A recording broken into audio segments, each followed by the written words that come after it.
Hello everyone, welcome to In 5 Minutes. In this video clip, we will discuss another question from December 2014 paper. The question goes something like this: using source transformation, find the current flowing through the 10 ohm resistance. This is the 10 ohm resistance that is connected between 2 points A and B. Please remember that we have to strictly follow the source transformation because that is mentioned in the question. Generally, whenever question is about finding current or voltage using source transformation, we should be able to solve whatever is the quantity that has been asked completely till the end only using source transformation. At the end, we may use simple current or voltage division rule or maybe Ohm's law. Generally, we should try to avoid using mesh or nodal analysis or KVL, KCL at any stage during the solution.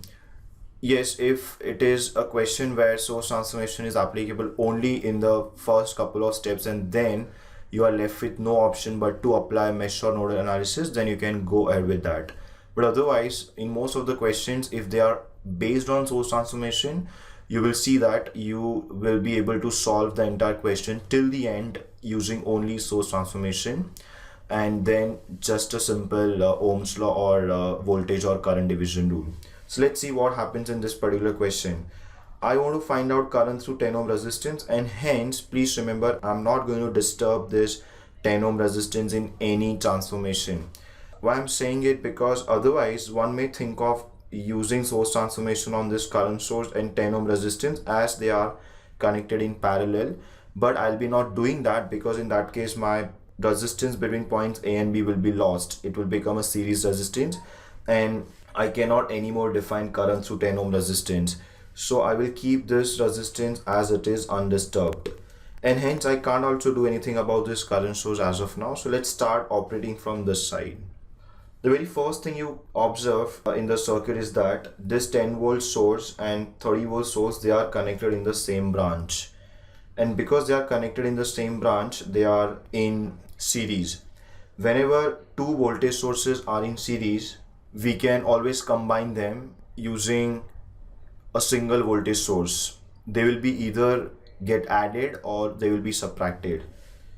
So for example, if I have a scenario something like this, two voltage source that are connected in series, let's say this is V1 and this is V2.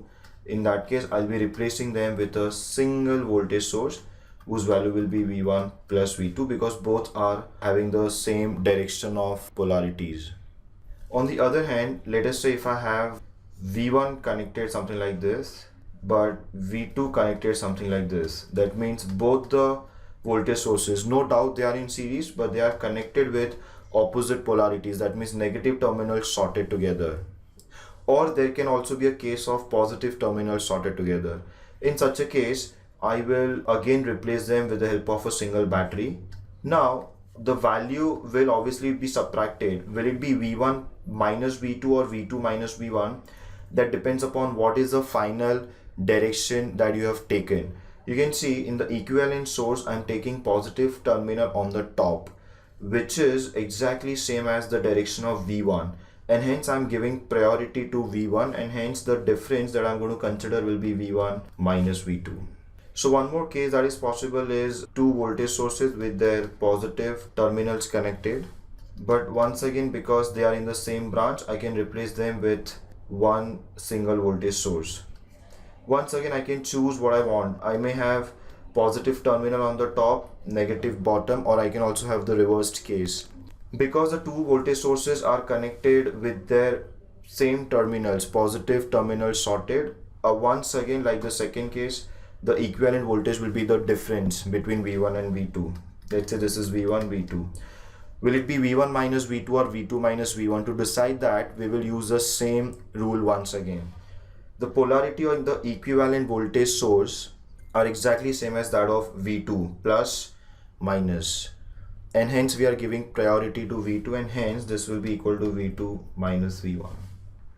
I hope this point is clear to everyone. Why are we discussing this suddenly is because in the circuit, you can see we have 10 volts and 30 volts connected in series.